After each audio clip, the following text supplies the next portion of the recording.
Ben, déjà, dans un premier temps, je dirais que déjà de par Rico Junior, Henri Charbel-Debs, c'est-à-dire que nous avions un ami en commun, Rico, et je l'ai rencontré parce qu'on avait l'intention de sortir un album. C'était la Horde Noire à l'époque. Et bon, on va, on va aller très vite là-dessus, c'est-à-dire que Rico a accepté de nous produire. Et de par ça, en fait, ben, ça se faisait ici, quoi. Comme c'était son non, son deuxième bébé après Influence Sound. Et de par ça, en fait, quand on a fait l'album, le 5 titres, tout le monde est parti et la personne qui était là pour mixer l'album, c'était Monsieur Debs. Et c'est exactement ici. On a mixé l'album. Je me rappelle bien, j'étais là. Et lui, il était là et j'étais en train de le regarder parce que je comprenais que dalle.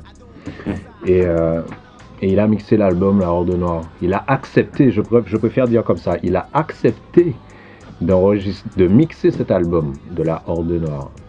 Et il a ému en plus, le pire. Voilà, c'est comme ça. La première rencontre, c'était pour le mix. Oh, mais c'est toute ma vie en fait, hein. On a commencé ici, hein. Donc à titre commercial, hein. Attention. Et oulala, anecdote, mais comme ce serait trop court, hein. Mais clairement, du père Debs, anecdote, c'est toujours quoi babier. Du père Debs, c'est l'homme qui, lorsqu'on était en train d'entre guillemets foutre du bordel en haut, parce qu'en fait là, c'était les grands patrons, c'était la grosse industrie, et les petits jeunes, c'était là-haut. Notre époque, c'était là-haut avec le NO, avec nous, c'était là-haut. Et quand ils montaient, tout le monde était arrêté, tout le monde, un petit peu encore, tu vois, tout le monde était en pause.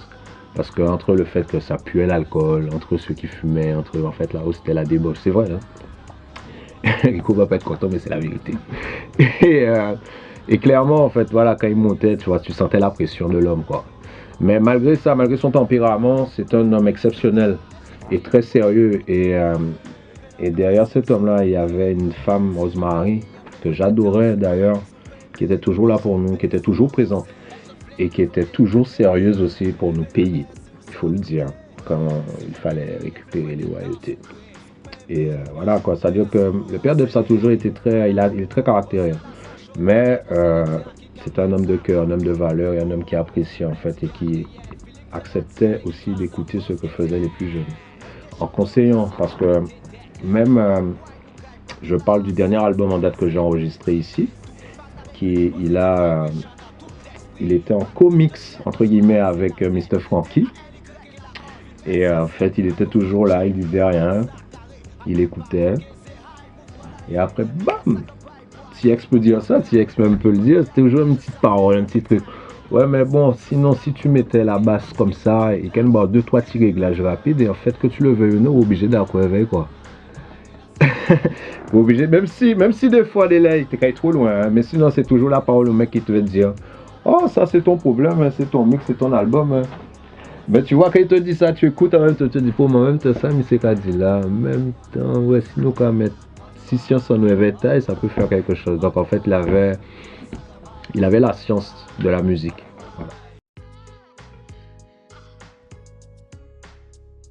Voilà. Ouais, en fait, j'avoue que je comprends même pas pourquoi on parle de fusion, quoi, parce que clairement, il